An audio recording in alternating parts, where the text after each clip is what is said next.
My name is Sarah Montgomery. For 7 long years, I lived as a shadow in my own home. I was the woman who smoothed the linens, the one who curated the perfect guest lists, and the one who met every cruel mockery with a practiced, patient smile. To the man I married and to the world he built, I was merely a supporting character, a quiet ornament meant to be seen and not heard. I was just a wife. But what they didn't know was that while I was being dismissed, I was building a foundation that could withstand any storm. Before I share the moment my world and his collided, I want to extend my deepest, most heartfelt gratitude to you for being here. Your time is a gift I do not take for granted. I know what it feels like to be the person no one notices in the room, and if you have ever felt small, or if you are currently fighting a silent battle of your own, please know this. Your silence is not your weakness, it is your preparation. You are far more powerful than the labels others try to pin on you. If this story touches your heart or gives you the strength to stand a little taller today, I humbly invite you to join our family here at Queen's Revenge. By subscribing, you aren't just following a channel. You are joining a community of souls who believe that resilience is the ultimate victory. Thank you for listening to my truth. This is how the woman they ignored became the one they could never forget. The private dining room at Le Cardinal was an exercise in architectural arrogance. Clad in mahogany panels that seemed to absorb the light of the crystal chandeliers, the space smelled of expensive bourbon, aged tobacco, and the suffocating scent of Richard's inflating ego. It was a room designed for the elite, for the architects of industry to carve up the world over Wagyu beef and vintage Bordeaux. Tonight, however, it felt less like a sanctuary of business and more like a stage for a particularly cruel piece of theater. I sat perfectly still, my posture a testament to 7 years of practiced poise, while Richard's hand came down on my shoulder.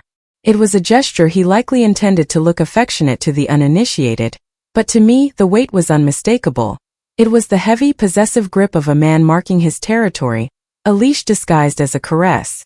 "Gentlemen," Richard began, his voice carrying the abrasive texture of a man who had consumed enough whiskey to believe his own myth. "My Sarah here is the perfect example of knowing one's place. In a world of aggressive negotiations and cutthroat margins, she has mastered the most difficult art of all, being just a wife." He raised his crystal glass, the ice cubes clinking like a funeral knell, and offered a mocking wink to the table. His business associates, the entire board of Meridian Corp., shifted uncomfortably. I watched them with the detached precision of a predator. I saw James Wilson, the COO, look down at his silk tie, unable to meet my eyes. I saw Patricia Reynolds, the CFO, tighten her grip on her wine glass until her knuckles turned a porcelain white.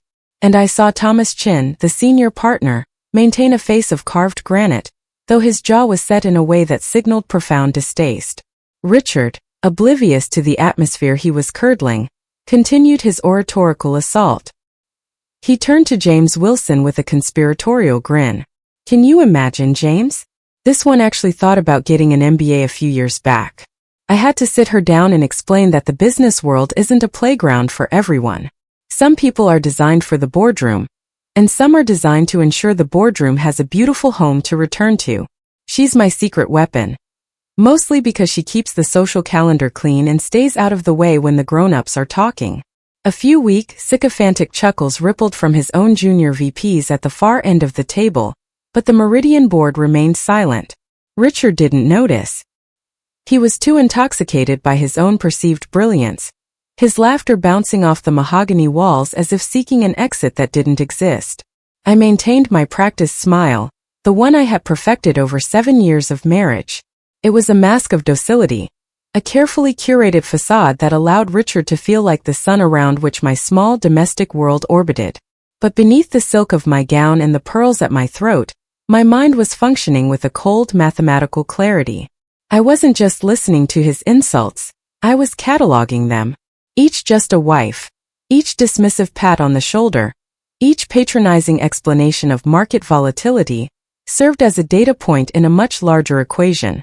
Richard believed he was the architect of this evening, the man who had brought the mighty Meridian Corp to the table. He had no inkling that he was merely a guest at a dinner I had orchestrated months ago. "Tell them, darling," Richard prompted, his fingers digging deeper into the muscle of my shoulder. "Tell them about your big contribution to our success." I took a slow, deliberate sip of my sparkling water, allowing the silence to stretch just long enough to make him lean in. I believe, I said, my voice quiet but resonating with a clarity that cut through his slurred baritone, that my greatest contribution is ensuring that the right people are in the right rooms at the right time. Richard let out a boisterous laugh, slapping the table. See? Adorable. She talks about dinner seating as if it's a strategic deployment. That's what I mean, gentlemen. She takes her little hobbies so seriously. I caught Thomas Chin's eye across the arrangement of white orchids. We had had lunch just yesterday, not at a charity venue, but in the soundproofed sanctuary of my executive suite at Martinez Investment Partners. We had spent 2 hours dissecting the very merger Richard thought he was closing tonight. Thomas knew. Patricia knew. Even James Wilson knew that the woman sitting beside Richard Montgomery wasn't a domestic ornament, but the silent majority shareholder of the very firm they were about to sign an exclusive contract with. The irony was a bitter vintage, and Richard was drinking it by the gallon. As the waiter appeared with another round of drinks, I watched Richard reach for a fresh whiskey. His hand trembled, a tell I'd learned to recognize years ago. It was the tremor of a man who was losing his grip on reality and compensating with volume.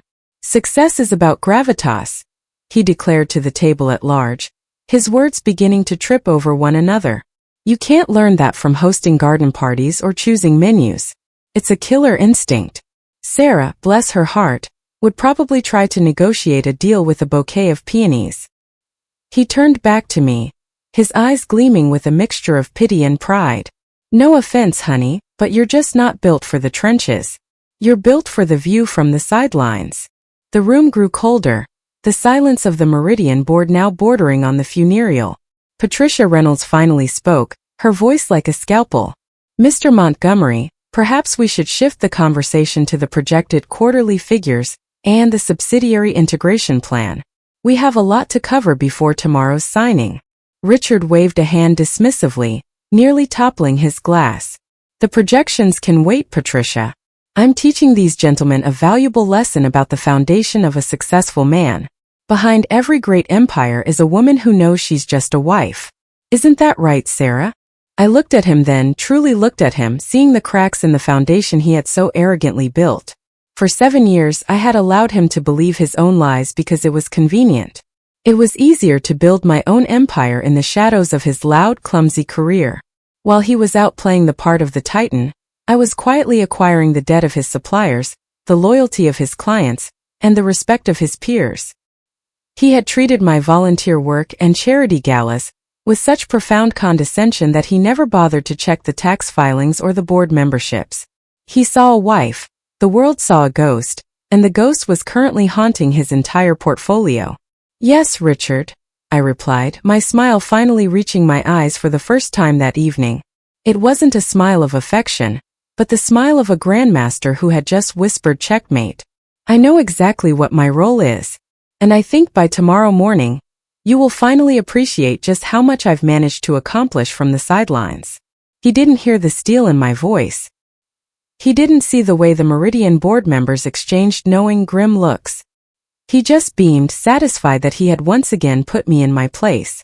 Little did he know my place was at the head of the table he was currently falling off of.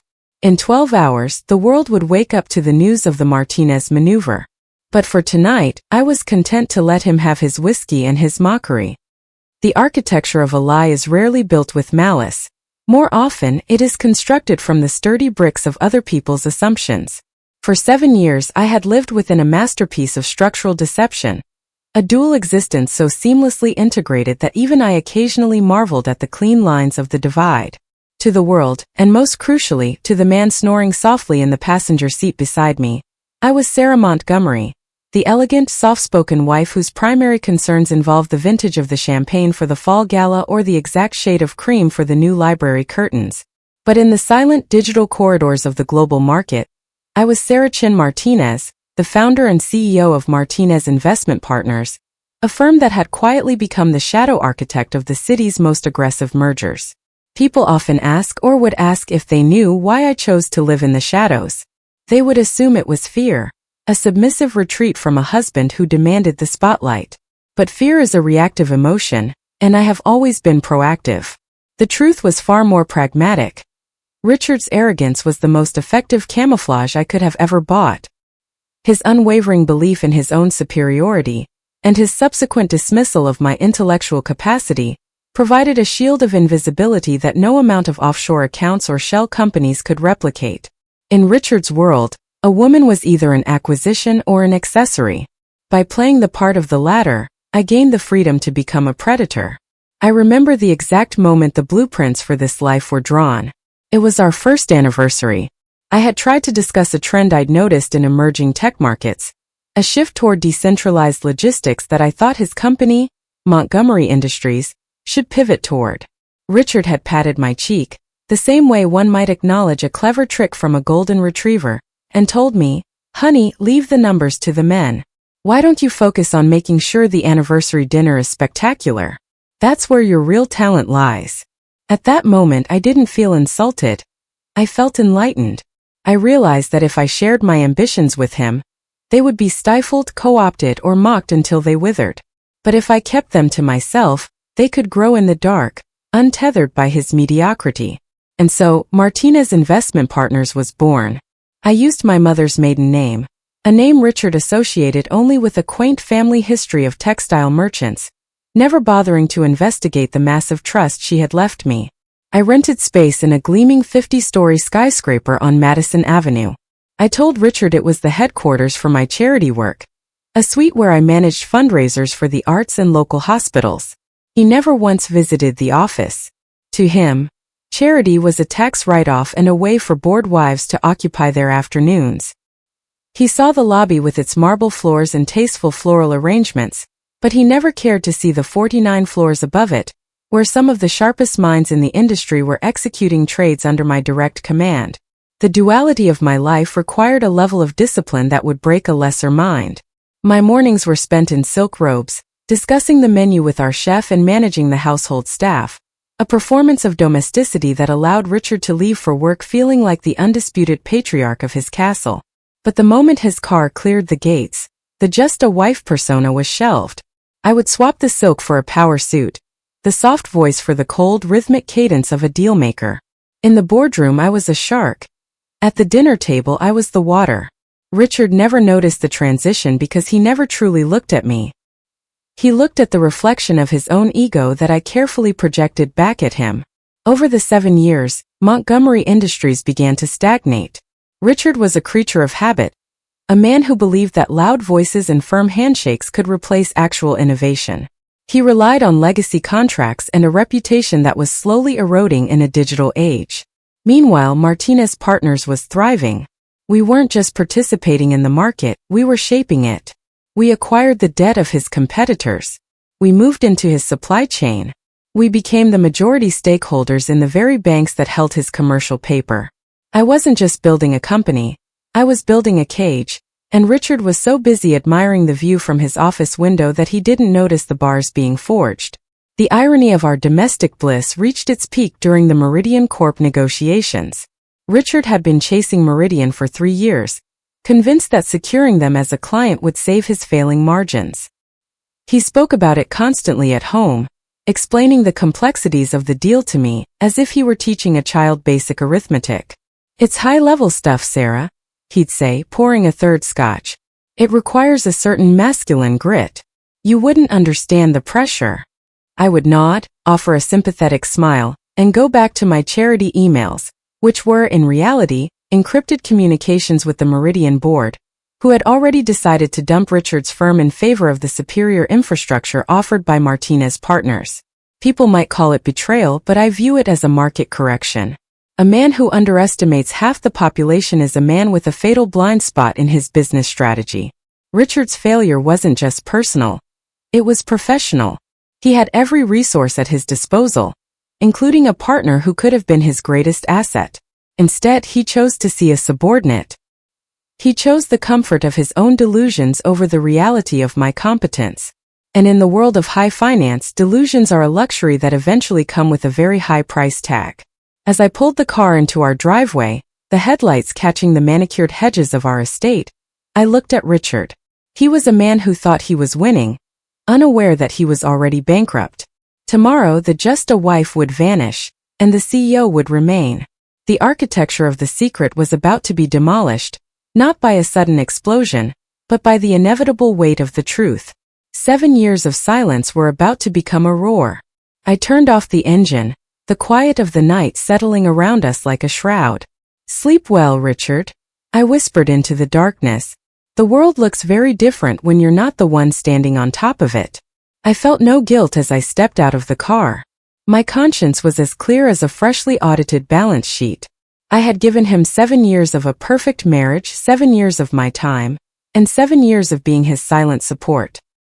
He had taken it all for granted, using my presence as a footstool for his vanity. Tomorrow I would simply be taking back what was mine along with everything he thought was his. The architecture was complete, the trap was set. All that was left was for the sun to rise and the first bell to ring. The drive home from Le Cardinal was a study in sensory dissonance. To my right, Richard was a slumped, snoring monument to overindulgence, the sharp scent of expensive bourbon radiating from his pores like a toxic fog. Every few minutes, he would mutter something unintelligible, likely a fragmented boast about his mastery of the meridian board, before slipping back into a stupor. To any observer, I was merely the dutiful wife, navigating the quiet midnight streets with cautious hands on the wheel. But as I reached the turnoff for our suburban estate, I didn't signal right. Instead, I veered left, steering the Mercedes toward the heart of the financial district where the skyscrapers pierced the velvet sky like jagged glass teeth. The Martinez building stood as a monolithic testament to a legacy Richard had never bothered to investigate. At 50 stories of obsidian glass and reinforced steel, it was one of the tallest structures in the city, glowing with a soft ethereal blue light. To Richard, this was the place where I languished over seating charts for the symphony. To the market, it was the fortress of Martinez Investment Partners. As I pulled into the private underground garage, the security gates recognized my plates instantly. I parked in my reserved spot, the one marked CEO, and looked at my husband. He didn't stir. He was dead to the world, blissfully unaware that he was currently sitting in the belly of the beast that was about to swallow his life's work. I stepped out of the car, the cool night air biting through my silk wrap, and smoothed my gown. The transformation was instantaneous. The soft, conciliatory set of my shoulders vanished, replaced by the rigid, predatory grace that had earned me my reputation in the London and Tokyo markets. I bypassed the main lobby, entering through the private executive lift that required a biometric scan of my iris and thumbprint. As the doors hissed shut and the elevator began its silent, gravity-defying ascent, I watched the floor numbers blur. 7 years of play acting were distilling into these final few hours of darkness. The 50th floor was a sanctuary of lethal professional precision. The lights were dimmed, but the air was charged with the electric hum of high-performance servers and the quiet, rhythmic tapping of keys from the late-shift analysts. Waiting for me in the glass-walled conference room were Thomas Chin and Patricia Reynolds. They had shed the uncomfortable, tight-lipped masks they wore at dinner. Here, in the inner sanctum, they were my generals. The mahogany table was gone, replaced by a sleek slab of polished slate covered in high-definition tablets and stacks of ironclad legal documents. "Sarah," Thomas said, standing as I entered. There was no mockery in his voice now, only the profound respect one grants an equal. "The performance tonight was difficult to watch. I don't know how you didn't throw your wine in his face." "Emotion is a luxury for those who don't have a plan, Thomas," I replied, my voice losing its domestic lilt and taking on the clipped, metallic edge of command. I tossed my evening clutch onto the table and sat at the head. Richard provided all the justification the board needed. His conduct tonight wasn't just boorish, it was a liability. Meridian cannot be seen partnering with a man who treats the intelligence of his own inner circle with such public contempt. It signals a lack of judgment that transcends the personal. Patricia Reynolds slid a heavy, navy blue folder across the slate. "We've finalized the termination clauses. Since Montgomery Industries failed to meet the debt-to-equity ratios we quietly triggered last quarter through the holding companies, we have the legal right to sever all primary contracts with 48 hours notice. However, given his behavior tonight, James and I have convinced the rest of the board to invoke the reputational damage clause. We're moving the effective date to 9 a.m. tomorrow." I opened the folder. The documents inside were a masterpiece of financial evisceration. By signing these, I wasn't just taking Meridian away from Richard. I was absorbing his entire supply chain into Martinez Partners. I was the one who had bought his primary lender 3 years ago. I was the one who owned the warehouses his products sat in. I was the one who had funded his competitors under a dozen different shell companies. He had built his company on pillars of sand, and I had been the one slowly pouring the water. He truly has no idea, Patricia mused, watching me scan the fine print. He sat there tonight explaining market volatility to me, the CFO of a Fortune 500 company, while his own wife sat there holding the keys to his bankruptcy. He sees what he expects to see, Patricia, I said, reaching for my Mont Blanc pen, the one I'd purchased after my first billion-dollar acquisition. He expects a wife to be a supporting character in his biography. He never considered that he might be a footnote in mine. I signed the first document with a flourish. The ink was a dark, permanent blue, a sharp contrast to the pale ivory of the parchment. With each signature, I felt a layer of the Sarah Montgomery persona peel away. The gala planner, the hostess, the just a wife. They were being systematically erased by the stroke of a pen. This wasn't about revenge in the petty emotional sense. It was a market correction.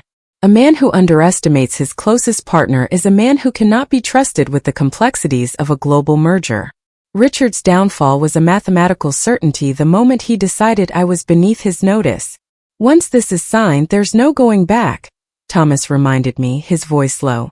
The press release goes out at dawn. The SEC will have the filings by 8 a.m. By the time the opening bell rings, Montgomery Industries will be in freefall. Are you prepared for the fallout at home? I looked toward the floor-to-ceiling windows, where the city lights stretched out like a carpet of diamonds.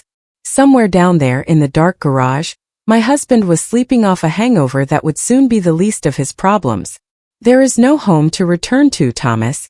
There is only the estate, which, as it happens, is also owned by a Martinez subsidiary. Richard has spent 7 years living in a house of cards I built for him. I'm simply deciding that the lease is up.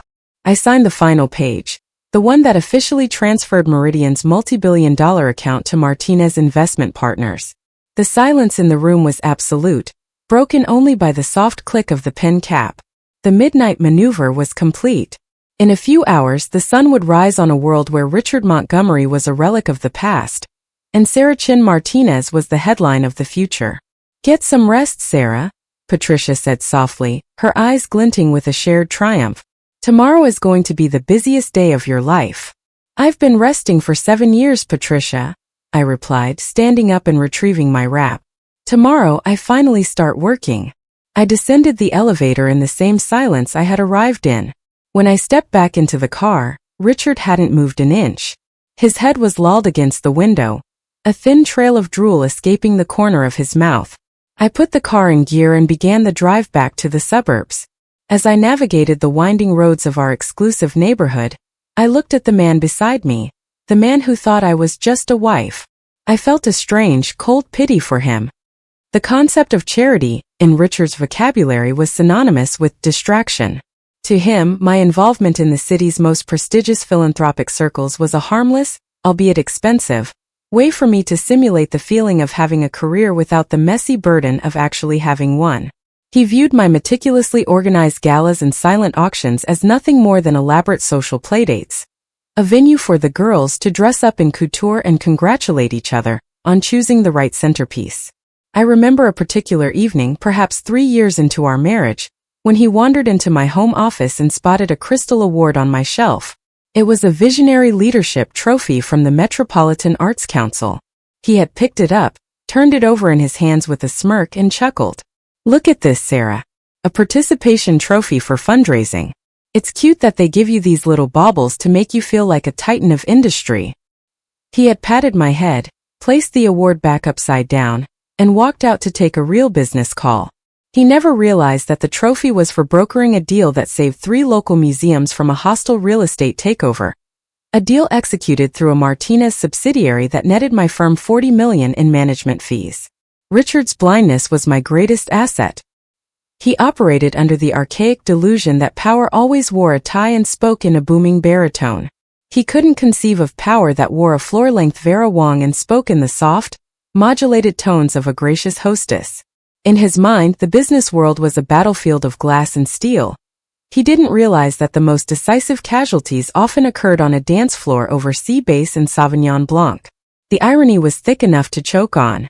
Every year, Richard would practically beg me to ensure he was seated at the power table of the Winter Symphony Gala. He would spend weeks perfecting his pitch, polishing his anecdotes, and ensuring his tuxedo was tailored to project an image of effortless success. He viewed these events as hunting grounds where he could corner elusive CEOs and venture capitalists who ignored his emails. He would lean in close to me while we were getting ready, adjusting his cufflinks with a self-important flourish and say, "Now darling, make sure you put me next to James Wilson tonight. I need to show him that Montgomery Industries is the only firm with the killer instinct he needs. You just keep Mrs. Wilson occupied with talk about the silent auction, all right? Keep the wife talk separate so the men can focus." I would smile, adjust his tie, and play my part to perfection. What he never understood was that I didn't just organize the seating charts. I curated the entire ecosystem. I was the one who vetted the invitation list. I was the one who decided which firms were worthy of being associated with the cause. If Richard was sitting next to James Wilson, it was because I had cleared it with James 3 days prior during a confidential board meeting at Martinez Partners. James wasn't listening to Richard's pitch because he was impressed by Richard's masculine grit. He was listening because I had signaled that Richard was, for the moment, a useful puppet in our broader market strategy. Richard was a guest in a house I built, eating food I had selected, trying to impress people who were already on my payroll. There is a specific kind of intellectual arrogance required to ignore the obvious for 7 years. Richard saw the invoices for the florists and the catering, but he never bothered to look at the guest list through a professional lens. He saw the Sarah Montgomery Foundation for Urban Arts as a tax-exempt hobby. He never noticed that every board member of my foundation was also a high-level executive at a Martinez-controlled subsidiary. He never wondered why the CEO of the city's largest construction firm would spend 4 hours at a boring charity auction, or why the head of a major tech conglomerate would take a private meeting in my charity office on a Tuesday afternoon. To Richard, they were just there because their wives forced them to be. He dismissed the most powerful networking engine in the city as lady talk, because he couldn't stand the idea that the just a wife was actually the gatekeeper to the kingdom he was desperately trying to enter. I recall a moment at the Spring Conservatory Gala when Richard was particularly insufferable. He had just cornered Thomas Chin near the bar, regaling him with a loud, slightly slurred story about a bold move he'd made in the mid-cap market. Thomas, ever the professional, had listened with a polite, vacant expression, occasionally glancing toward me for guidance. I had given Thomas a subtle microscopic shake of my head, a signal to stay non-committal. Later that night in the car, Richard was riding high. "I think I really got through to Chin tonight, Sarah." He was hanging on my every word. "It's all about the delivery. You wouldn't understand, but that kind of high-level rapport is something you're either born with or you're not." I had looked out the window at the passing streetlights, feeling the cold weight of the Martinez documents in my mind. Thomas Chin didn't just have rapport with me. He reported to me. That bold move Richard was so proud of was actually a trap I had laid 6 months earlier to overextend his credit lines. He was bragging about a victory that was actually the first step toward his execution, and he was doing it to the person who had pulled the trigger. The ghost in the machine wasn't just a metaphor. It was my daily reality. I was the invisible hand moving the pieces on the board, while Richard was the loud, colorful pawn who thought he was the king because he moved one square at a time. The charity front allowed me to conduct due diligence in plain sight. While Richard was busy drinking and boasting, I was observing. I watched which executives were looking for an exit strategy.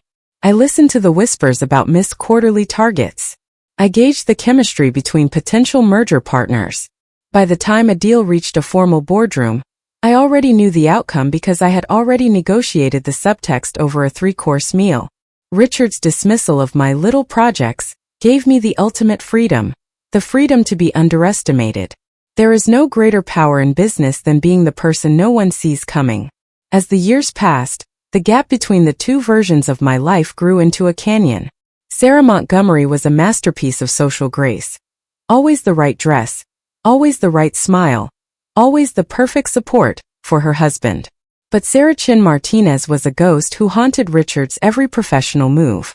I had built an empire in the shadows of his condescension, using the very tools he mocked to dismantle his life's work piece by piece. The charity galas weren't just parties. They were the scaffolding of a revolution. Now, as I sit in the silence of the early morning following our dinner at Le Cardinal, the irony has reached its final, piercing note. Richard is upstairs, likely dreaming of the merger he thinks he secured tonight. He is dreaming of the success that he believes is his birthright. He has no idea that the participation trophy he mocked is about to be replaced by the headlines of his own ruin. The ghost is about to materialize, and for the first time in 7 years, Richard will have to look me in the eye and see me, not as the wife he imagined, but as the architect of the world he is about to lose. The morning sun was a cruel, unforgiving blade of gold cutting through the heavy velvet curtains of our master suite. It struck the edge of the bed where Richard lay, a tangled heap of silk sheets and expensive regret. The room smelled of stale scotch and the clinical chemical scent of the 3 aspirin he had swallowed before collapsing into a fitful sleep.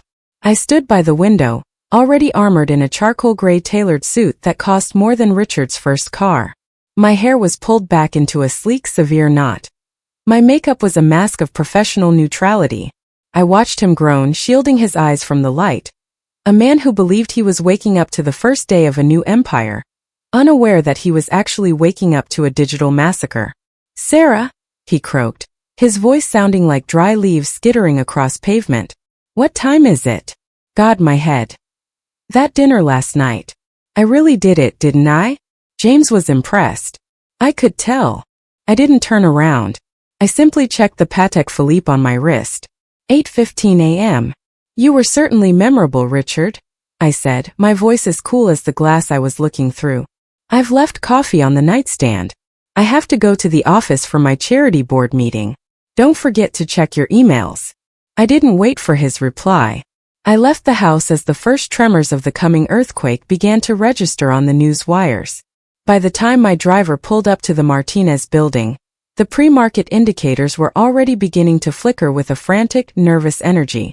I bypassed the main elevators and headed straight for the 50th floor trading floor. The air here didn't smell like coffee or aspirin. It smelled of ozone, humming servers, and the sharp metallic scent of high-stakes anticipation. My team was already in place, 40 of the finest analysts and traders I had headhunted from the wreckage of the 2008 crash. They didn't see just a wife. They saw the woman who had spent 7 years turning their talents into a silent, unstoppable force. "Press release is live, Miss Martinez," Michael, my head of operations, said as he handed me a tablet. "The wires picked it up at 8:30 on the dot. Bloomberg and CNBC are already scrambling for a bio on you. They're calling it the Martinez maneuver." I scrolled through the headlines. Meridian Corp terminates Montgomery contract. Signs exclusive long-term partnership with Martinez Investment Partners. Below that, the secondary blow. Martinez Partners reveals majority stake in Montgomery Industries' primary lenders. Debt recall imminent. It was a masterpiece of financial engineering. A pincer movement designed to squeeze the liquidity out of Richard's company before he could even find his cufflinks. At 9:25 a.m., I stood in the center of the trading floor, looking up at the massive bank of monitors that dominated the wall. The ticker for Montgomery Industries, $MONI, was currently holding at its previous close of $54.20. But the bid and ask prices were already diverging wildly. The market knew a shark was in the water. It just hadn't realized the shark had been sleeping in the target's bed for 7 years. 10 seconds, Michael whispered. The room went silent. The only sound was the low hum of the cooling fans and the collective intake of breath.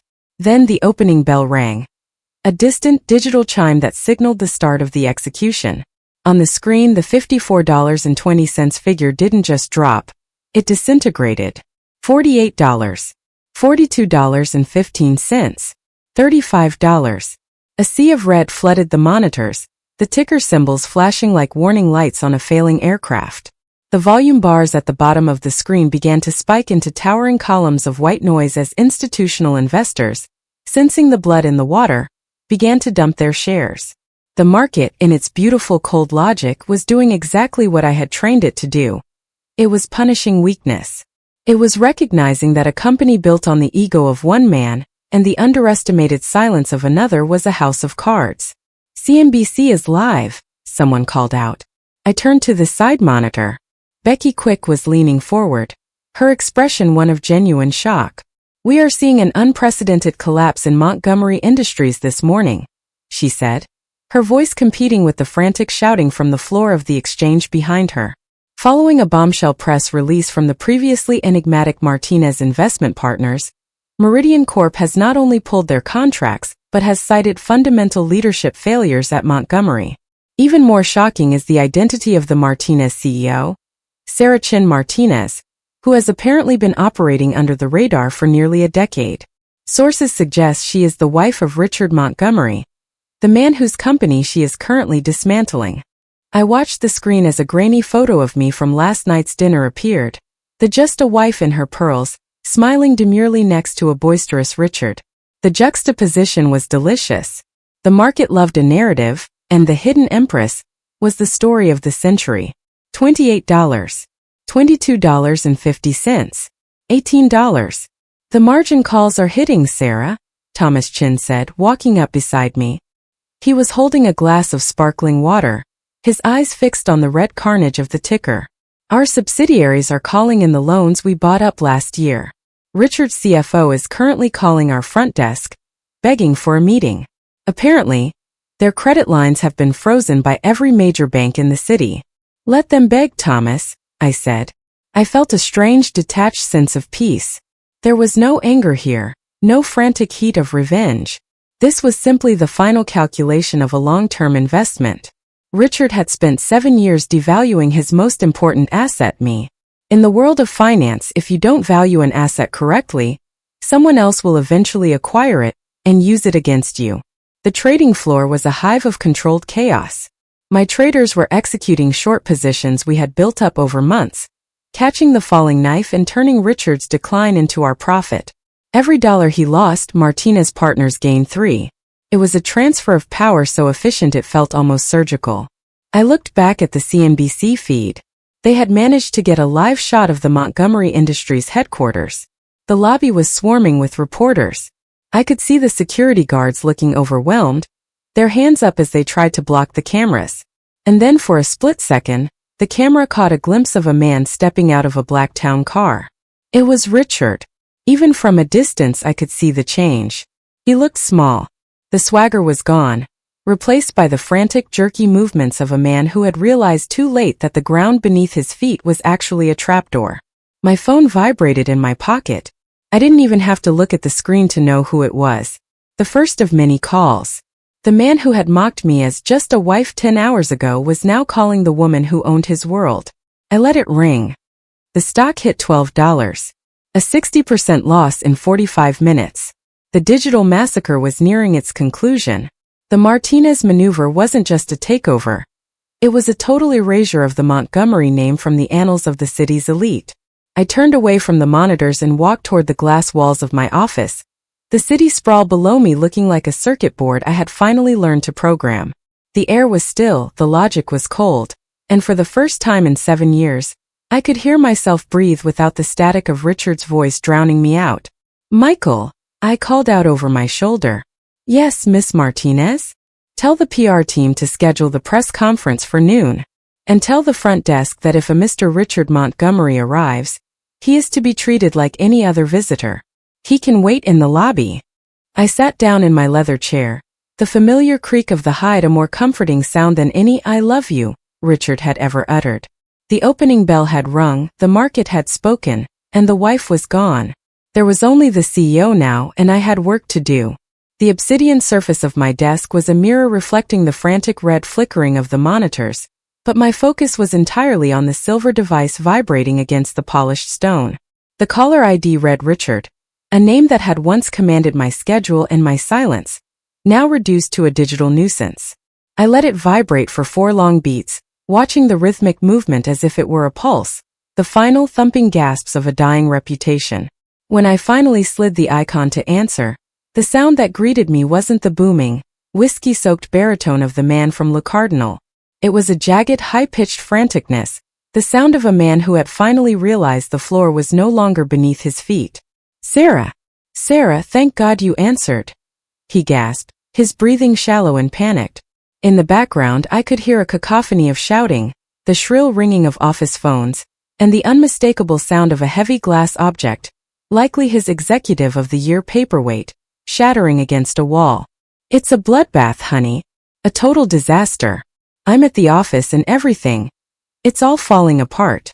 The Meridian contracts, they're gone.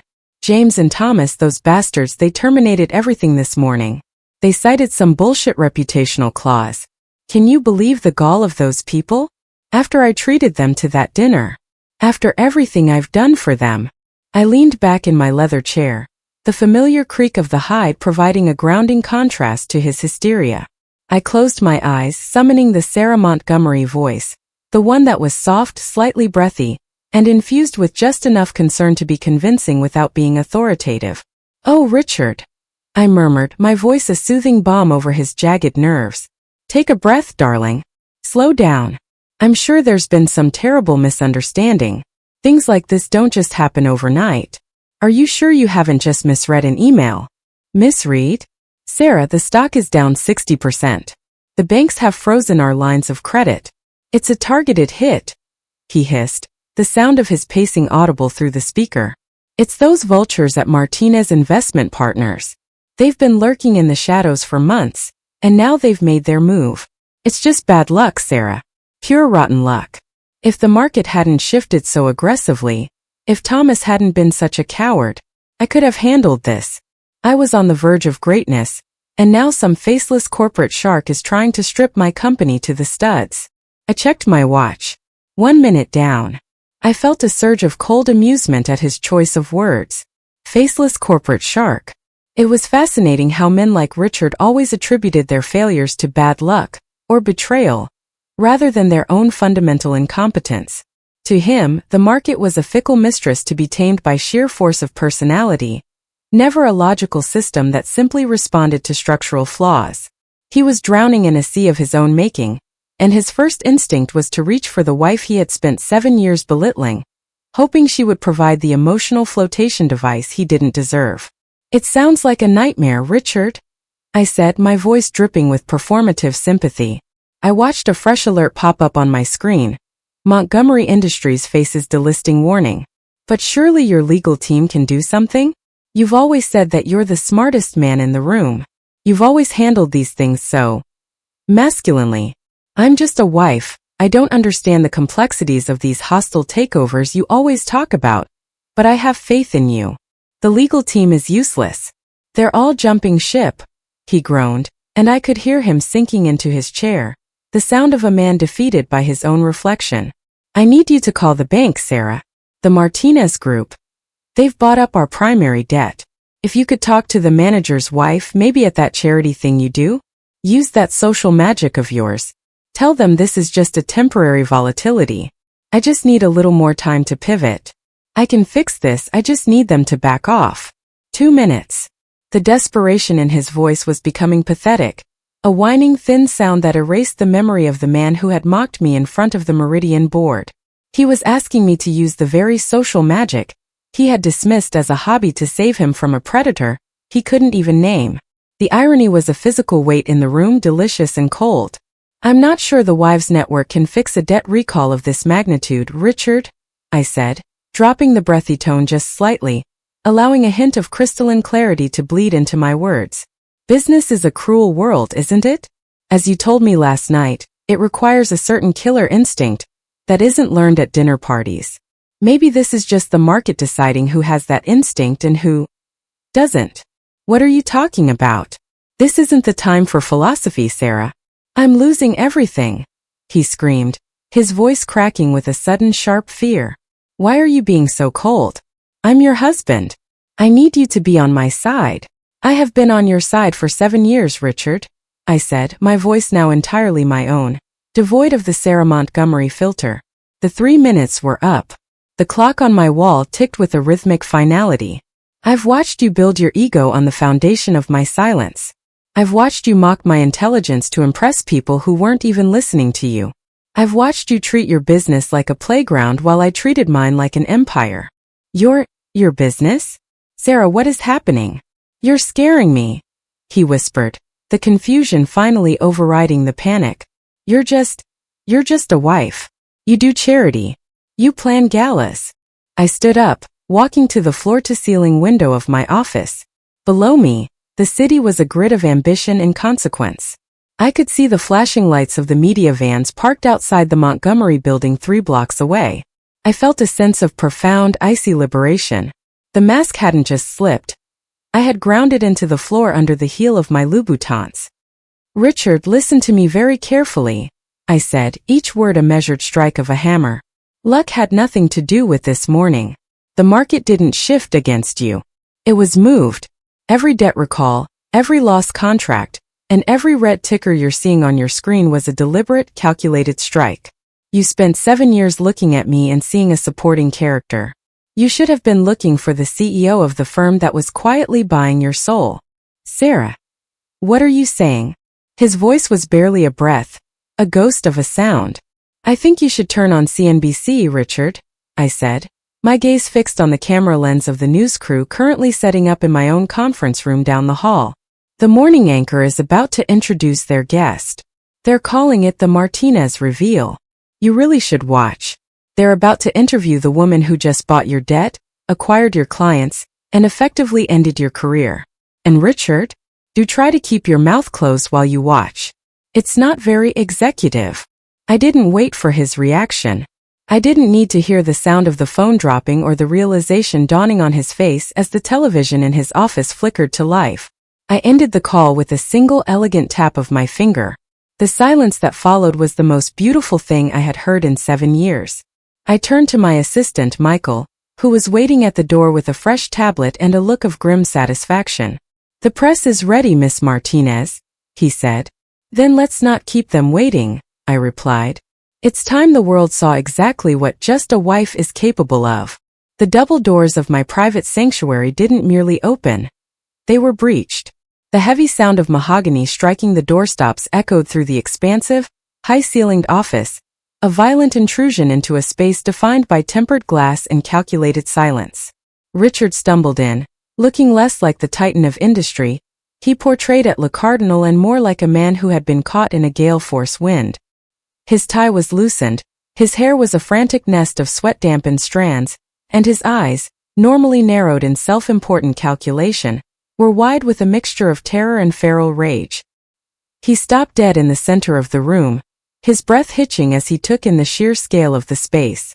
My office was a monolithic cube of glass suspended 50 stories above the city. He thought he conquered.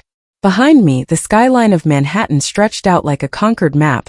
But for the first time in 7 years, Richard wasn't looking at the view. He was looking at me. I was seated behind a desk carved from a single slab of black obsidian, a piece of furniture that radiated a gravity Richard had never been permitted to feel. I didn't stand. I didn't offer a comforting word. I simply watched him through the steepled fingers of my hands, the silence of the room pressing against him like a physical weight. Sarah, he whispered, the name sounding foreign in this environment, stripped of the domestic context that usually softened it. He looked around at the minimalist art, the bank of monitors displaying real-time global trade data, and the 3 separate phones that were currently vibrating with calls he would never be allowed to answer. What is this? What is all of this? The receptionist. She called you Miss Martinez. She wouldn't let me up until Michael came down. Why are you sitting there? Why are you wearing that? I'm sitting here, Richard, because this is my chair, I said, my voice resonating with a depth that made him flinch. It was the voice of a woman who had authorized billion-dollar liquidations before lunch. And I'm wearing this because I have a board meeting in 20 minutes to discuss the final absorption of your remaining assets. You're early. I usually don't see visitors without an appointment, but I made an exception for a former associate. He lunged toward the desk, his hand slamming onto the obsidian surface. I didn't blink. I didn't even lean back. A visitor? An associate? I'm your husband. Sarah, tell me this is some kind of elaborate joke. Tell me you didn't do this. The news. They're saying you're the head of Martinez Partners. They're saying you're the one who pulled the Meridian deal. They're saying you've been running this firm for years while you were planning our anniversaries. I wasn't just planning our anniversaries, Richard. I was planning your obsolescence. I replied, my tone as flat and unforgiving as a ledger. You've spent 7 years telling me that the business world wasn't for everyone. You told me, if I recall correctly, that some people are meant to support from the sidelines. I simply took your advice to heart. I built my empire in the shadows you so graciously provided with your own ego. I let you believe I was just a wife because it made you comfortable. And a comfortable man is a man who stops looking for threats. Richard's face contorted, a flush of humiliated red creeping up his neck. You lied to me. Every day for 7 years. You sat at my table, you drank my wine, you let me pay for your life while you were stabbing me in the back? This is betrayal, Sarah. It's calculated, cold-blooded betrayal. Calculated? Yes. Betrayal? No, I countered, standing up slowly. The height of my heels combined with the elevated platform of my desk meant I was looking down at him. A perspective shift he seemed physically unable to process. A betrayal requires a breach of trust, Richard. But you never trusted me. You trusted your own assumption of my inferiority. You never saw me. You saw a mirror that reflected your own vanity. When I tried to talk to you about market shifts 5 years ago, you told me to focus on the color of the napkins. When I suggested a hedge against the volatility in the tech sector last year, you laughed and said I should stick to my little charity books. I didn't stab you in the back. I simply stepped out of the way and let you walk off a cliff of your own making. His gaze darted around the room, desperate for something to mock, something to reclaim his sense of power. It landed on the shelf behind me, the one he had visited years ago in my charity office. He saw the Crystal Award, the one he had turned upside down and dismissed as a participation trophy for fundraising. With a cry of frustration, he reached for it, snatching it from the shelf. This, he barked, shaking the crystal in the air. This is what you're so proud of? This little bauble? I told you years ago, Sarah, these things don't mean anything in the real world. You can buy these for $50 at a trophy shop. This isn't power. This is a hobby. I walked around the desk, the rhythmic click of my heels on the marble floor the only sound in the room. I stopped a foot away from him. Turn it over, Richard. Read the inscription this time. Really read it. He looked down, his breathing ragged. His eyes scanned the fine etching on the base of the crystal. I watched the blood drain from his face as the words finally registered. CEO of the Year, Strategic Excellence in Global Acquisitions. Presented to Sarah Chin Martinez. The date was from 2 years ago. You thought it was a participation trophy for a bake sale, I said, my voice a cold caress. In reality, it was awarded for the secret acquisition of the very logistics firm that handles 60% of your shipping. While you were mocking that bauble on my shelf, I was using the company that gave it to me to increase your overhead by 15%. You called it a toy. I called it a milestone. Richard let the award slip from his fingers. It didn't shatter. It landed on the thick Persian rug with a dull thud, a silent testament to its weight. He sank into one of the visitor chairs, the expensive Italian leather chairs he had once told me were too masculine for my taste. He looked smaller now, the architectural arrogance of the room finally crushing him. 7 years, he whispered, looking at his shaking hands. You've been playing me for 7 years. I wasn't playing you, Richard. I was outperforming you, I corrected him. You defined me as just a wife. You used that phrase like a cage, thinking it would keep me small. But a cage only works if the person inside believes in the bars. I used those bars as a ladder. Every time you mocked me at dinner, every time you dismissed my intelligence in front of your peers, you gave me a fresh reason to ensure that when the mask finally came off, there would be nothing left of your world but the smoke. He looked up at me, a flicker of the old Richard trying to emerge through the wreckage. What do you want, Sarah? Money. You clearly have more than I do now. Is this just about making me crawl? Is this your version of a divorce settlement? I don't want your money, Richard. I already have your clients, your debt, and your reputation. Your money is just the rounding error on my balance sheet, I said, moving back to my desk and picking up a pen. As for making you crawl, I don't have the time for such a theatrical pursuit. I have a company to run. A real one. One that doesn't rely on whiskey-fueled boasts and outdated gender roles. I leaned over the desk, pinning him with a gaze that had made sturdier men than him tremble. You came here expecting to find a villain. Someone you could blame for your failure. But you didn't find a villain, Richard. You found the consequence of your own condescension. Now if you'll excuse me, Michael will show you out. I have a press conference to prepare for, and as you once told me, the business world isn't for everyone. Some people are just meant to watch from the sidelines. I suggest you start getting used to the view. He stood up, his movements slow and mechanical. He didn't say another word. He couldn't. The just a wife had spoken, and her words had been the final gavel in the trial of his life. As the heavy mahogany doors closed behind him, I felt the last vestige of Sarah Montgomery dissipate into the conditioned air. I sat back down, the silence returning to the room like a loyal friend. I had work to do, and for the first time in 7 years I didn't have to ask for permission to do it. The sound of Richard's return to my office 2 hours later was heralded not by the crashing of doors, but by the sharp rhythmic clicking of a high-priced legal briefcase.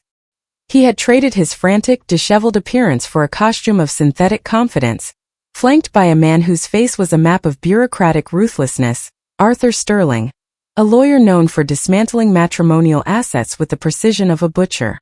Richard stood taller now, his chest puffed out in a desperate imitation of the man who had dominated the dinner table at Le Cardinal. He didn't look at me as a husband looks at a wife. He looked at me as a claimant looks at a disputed territory.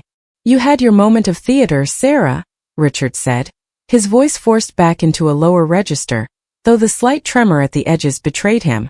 You've had your fun playing the mastermind.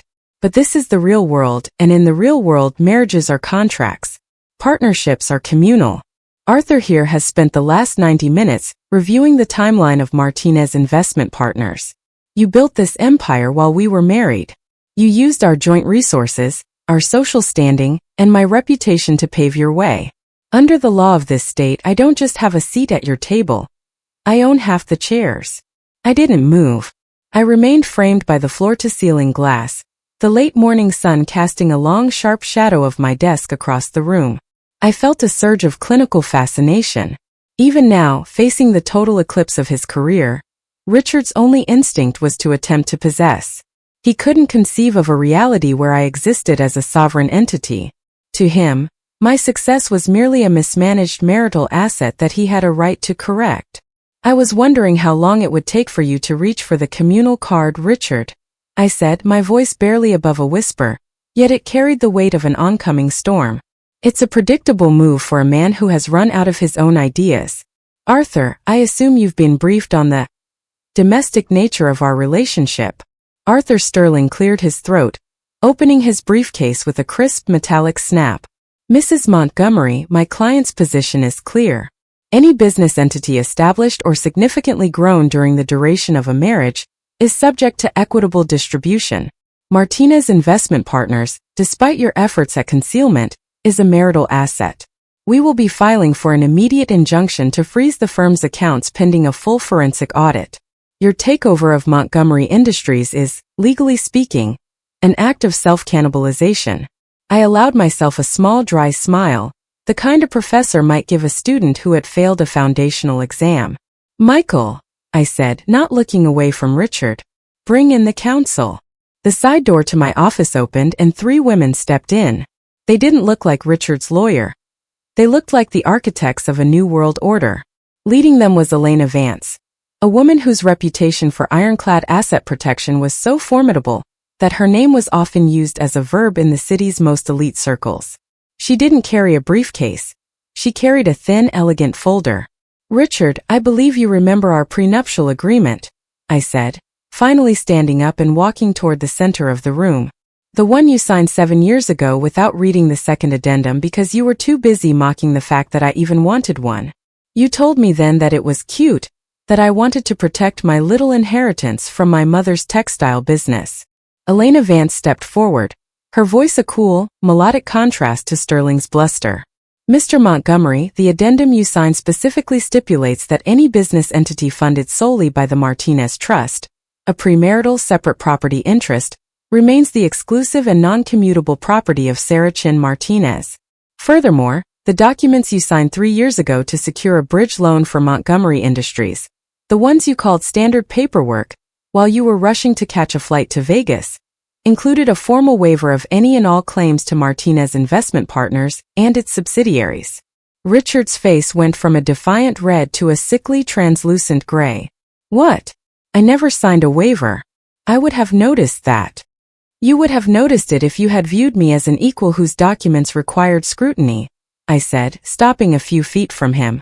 But you didn't. You saw me as just a wife providing a signature for your convenience. You treated my legal team like a secretarial service. You signed those papers because you were so convinced I had nothing of value that you didn't think there was anything to protect yourself against. Your own condescension was the ink on that contract, Richard. The silence that followed was visceral. It was the sound of a man's last line of defense crumbling into dust.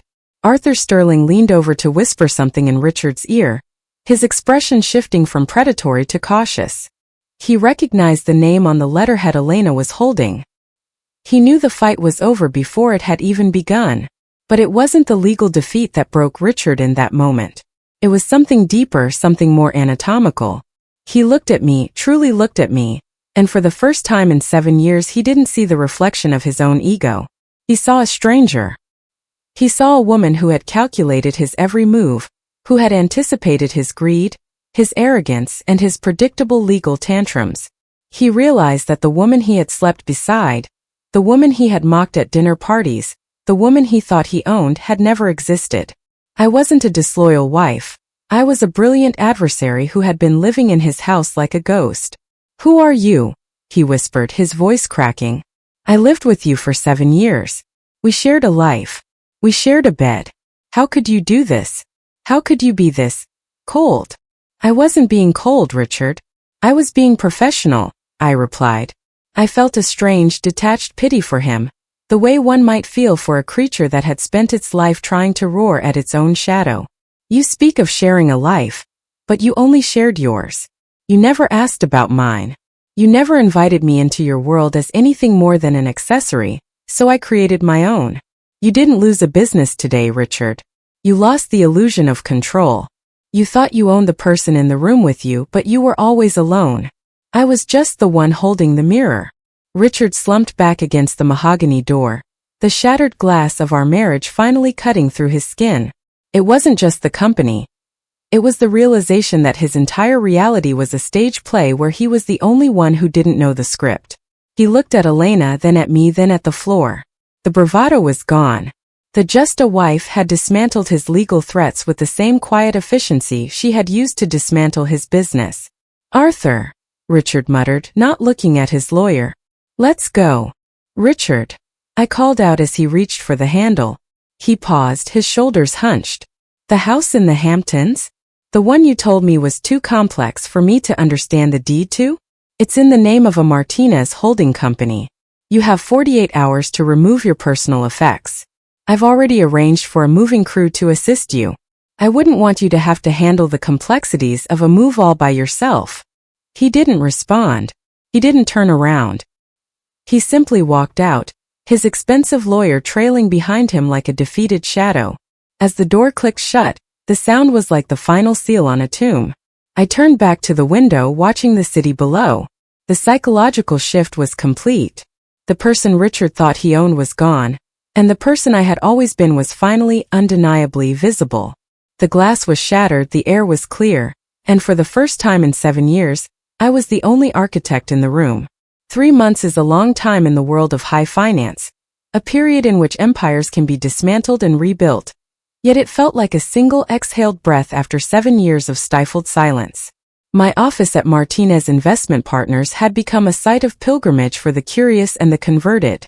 The media's obsession with the Martinez revelations had not waned. If anything, it had evolved from a scandalous tabloid frenzy into a sober analytical fascination. I was no longer the subject of gossip columns. I was a headline on the front page of the Financial Times. The invisible CEO had finally stepped into the light, and the glare was blinding everyone who had once looked right through me. I sat at my obsidian desk, the same one that had seen the signatures of 1,000 quiet conquests, and looked at the stack of magazines Michael had placed there. My face was on the cover of Forbes under the title, The Art of Invisible Power. The Wall Street Journal had run a 3-part series on the Martinez maneuver, dissecting the logistical precision with which I had hollowed out Montgomery Industries. But the most satisfying piece of paper in the room wasn't a magazine. It was a formal invitation from the Harvard Business School. They had developed a new case study for their MBA candidates, The Strategic Utility of Domestic Subterfuge, the Martinez case. The irony was thick enough to be tangible. Academics were now teaching young men the very lessons Richard had mocked as menu planning. They were analyzing my gala seating charts as if they were battle maps, which in a way they always had been. The industry's reaction had been a spectacle of its own. In the boardrooms of Midtown and the lounges of the Upper East Side, a cold wind was blowing. The Sarah Martinez effect had permeated the city's social fabric. I heard whispers of men, titans of industry who had laughed alongside Richard, now looking at their own wives with a newfound frantic scrutiny. They were checking the tax filings of charity foundations and nervously asking about the little lunches their spouses attended. The archetype of the socialite wife had been permanently compromised. I had turned a position of perceived weakness into a Trojan horse, and now every man in the city was checking his gates. The silence of a wife was no longer assumed to be a sign of docility. It was now feared as the quiet hum of a server room. I felt no malice toward these women, my former peers. In fact, many had reached out to me, their messages coated with a secret, jubilant solidarity. I had broken the seal on their potential. By being the most underestimated woman in the city, I had made it impossible for any of them to be dismissed quite so easily ever again. I had redefined the parameters of power, proving that it didn't need a booming voice or a heavy hand to be absolute. It only needed a clear vision and the patience to wait for the opposition to trip over their own pride. Michael knocked softly on the door and entered, carrying a leather-bound folder. The final papers, Miss Martinez. Richard's counsel has surrendered all claims to the remaining subsidiary holdings. He's signed everything.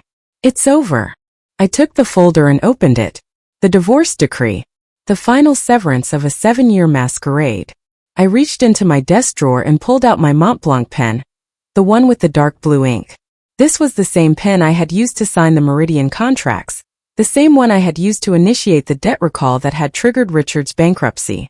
There was a poetic symmetry in using it one last time to finalize the dissolution of Sarah Montgomery. As I moved the nib toward the signature line, I reflected on the man who had occupied that space in my life. Richard had become a footnote in his own biography. He was currently sequestered in a modest rental in the Hamptons, his once vaunted reputation a smoking ruin. He had tried to grant interviews at first, painting himself as the victim of a cold, calculating betrayal, but the narrative hadn't stuck. The business world doesn't have much sympathy for a man who gets outplayed by his own domestic ornament. His failure was viewed not as a tragedy, but as a lack of fundamental competence. He had been given every advantage, the name, the legacy, the support, and he had squandered it all because he couldn't imagine that his equal was sitting right in front of him. He had lost his business, his home, and his standing, but most importantly, he had lost the person he thought he owned. That realization was the true bankruptcy. I signed the paper with a steady, fluid motion. Sarah Chin Martinez. The name felt right. It felt grounded. It was no longer a secret identity or a maiden name. It was the title of a sovereign power. I closed the folder and handed it back to Michael. Is there anything else? I asked. The Time photographer is waiting in the lobby for the Person of the Year shoot, Michael said, a small smile playing at his lips. And the board of the Metropolitan Museum is asking if you'll chair the committee for the summer gala. They said they'd be honored to have a real strategist at the helm. I laughed, the sound clear and resonant in the quiet office. Tell the Met I'll consider it, provided they allow me to choose the wine. And tell the photographer I'll be out in 5 minutes. As Michael left, I walked over to the window. The city looked different today. It no longer looked like a maze I had to navigate in the dark. It looked like a landscape I had shaped. I thought about the thousands of women who were at that very moment sitting at breakfast tables, listening to husbands drone on about big business, their intelligence ignored and their potential untapped. I hoped they were watching the news. I hoped they were seeing the red tickers in the headlines. The legend of the invisible CEO wasn't just my story. It was a warning to those who thrive on condescension, and an anthem for those who wait in the shadows. I had proven that the most dangerous person in the room is never the one shouting their achievements. It is the one who is content to let you believe they are just a wife, until the very moment they become the person who owns your debt. I picked up my blazer, straightened my shoulders, and headed toward the door. The days of playing a part were over. I was no longer the ghost in the machine. I was the machine itself. And as the elevator doors opened to the flashes of cameras and the expectant hum of a world that finally knew my name, I realized that the greatest victory wasn't the empire I had built or the man I had dismantled. It was the simple, profound luxury of finally being seen. The studio lights were relentless, a battery of artificial suns designed to strip away shadows and expose the truth of a subject. In the center of the executive floor, a space usually reserved for the cold, rhythmic pulse of high-frequency trading, a team of photographers and stylists moved with the frantic grace of stagehands. They adjusted the bounce cards, tested the exposure against my skin, and debated the exact angle of the charcoal gray armchair that had become my makeshift throne. For 7 years I had mastered the art of being invisible in plain sight, a ghost inhabiting the shell of a socialite. Today, however, the objective was the opposite. Today was about the visceral, undeniable art of being seen. I sat in the chair, my spine a straight line of tempered steel. I was wearing a suit of midnight navy, the fabric so fine it seemed to absorb the light around it. My hair was styled in a sharp, architectural bob that brooked no argument, and my expression was one of controlled, serene authority. The photographer, a woman named Siobhan who had captured the faces of dictators and saints alike, peered through her lens with a look of intense concentration. "Don't give me the look, Sarah," she murmured, her finger hovering over the shutter. "I don't want the mask you wear for the board. Give me the woman who stayed quiet for 7 years while she sharpened the knife. Give me the architect." I took a slow breath, letting the tension in my jaw dissolve. I looked into the glass eye of the camera, and for a moment, I wasn't in a skyscraper on Madison Avenue. I was back at Le Cardinal, listening to the ice clink in Richard's glass, feeling the suffocating weight of his hand on my shoulder. I allowed that memory to surface, not with anger, but with the cold, crystalline satisfaction of the victor. I saw the camera flash, a strobe of white lightning that felt like an initiation. During a brief lull in the session, while the lighting technicians adjusted a backlight to capture the silver highlights of the Martinez logo etched into the glass wall behind me, my phone vibrated on the side table. It was a soft, discreet pulse, but in the quiet of the room, it sounded like a heartbeat. I picked it up, expecting a market update or a message from Patricia regarding our latest acquisition in Singapore. Instead, the screen displayed a number I had deleted, but could never truly forget. It was a text from Richard. "I'm sitting in the house in the Hamptons," the message read. "The movers just left with the last of the furniture. I'm looking at the photo of us from the Winter Gala 3 years ago. You were wearing that red dress. I looked at that photo 1,000 times, Sarah, and I realized today that I don't recognize the woman standing next to me. I'm sorry. I'm sorry I never saw you. I'm sorry I didn't realize who you were until you were holding the pen that ended me." I stared at the screen for a long moment. The apology was a hollow thing, a fragile vessel of regret delivered far too late to contain the wreckage of our history.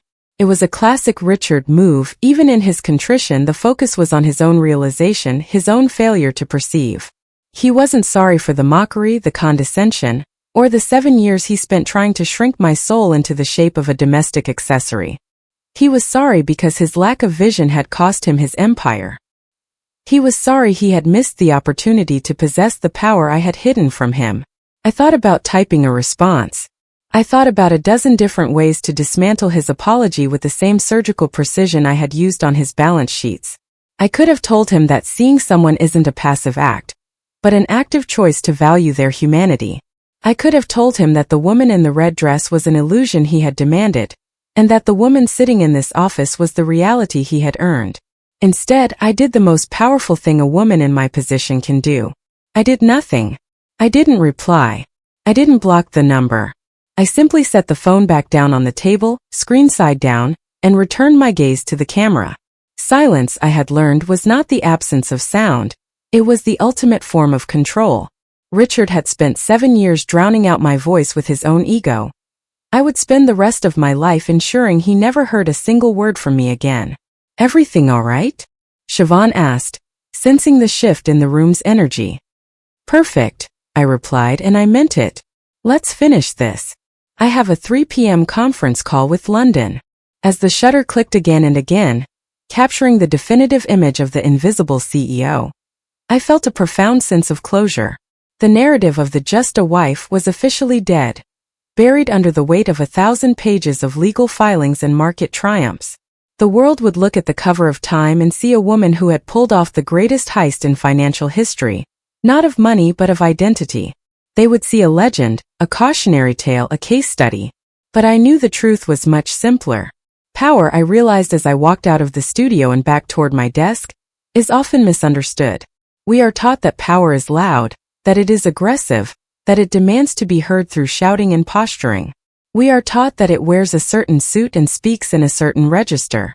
Richard was the embodiment of that false power. A paper tiger roaring at a storm he didn't understand. True power is silent. It is the ability to wait.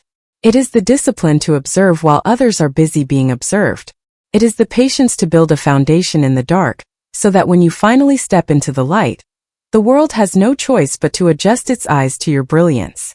Power doesn't always roar. Sometimes it just waits for the right moment to speak, and when it does, it speaks in the language of results, not promises. I sat back down at my obsidian desk. The city of New York sprawling out beneath me like a clockwork heart, I had finally learned to wind. The sun was beginning to set, painting the sky in shades of bruised purple and burning orange, the colors of a transition.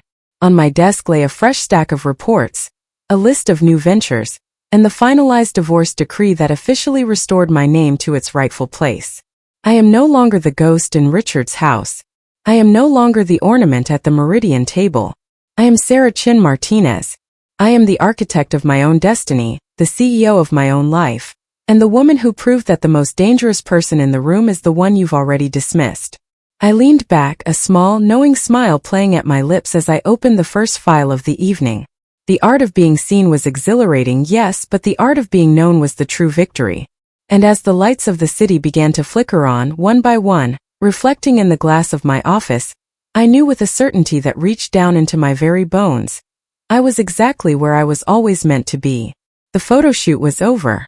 The secret was out. The empire was mine. And the world was finally beautifully quiet. Thank you for allowing me to share this story with you today. Your time is the most valuable thing you can give. And I am truly humbled by your support. If this journey of resilience resonated with you, I would be honored to have you as part of our community. Please consider subscribing to Queen's Revenge. I'd love to hear from you. Have you ever been underestimated, only to prove everyone wrong? Your stories inspire me as much as these scripts do. Let's talk in the comments below.